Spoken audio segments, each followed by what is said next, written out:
নবী ইরশাদ করছেন, এক ব্যক্তি দীর্ঘ সফরের পরে ধুলিময় চেহারা আল্লাহর দরবারে ফরিয়াদ করছে, আল্লাহ আল্লাহ। আমার নবী বলতেছেন, মালবাসুকা হারাম, মাকালুকা হারাম, মাশরাবুকা হারাম, আন্না ইউস্তাজাবু লাক। আমার নবী বলছেন, তোমার কাপড় চোপড় হারামের, তোমার খাওয়া দাওয়া হারামের, তোমার পানি পর্যন্ত হারামের। তুমি এখন আল্লাহ আল্লাহ করলে আল্লাহ কি তোমার ডাকে সাড়া দেবে? এটা গ্রামার আল্লাহ।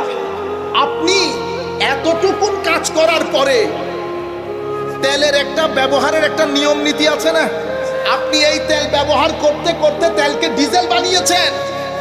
এই তেলগুলাকে শত মানুষকে খাইয়ে তাদেরকে মৃত্যুর মুখে পতিত করেছেন।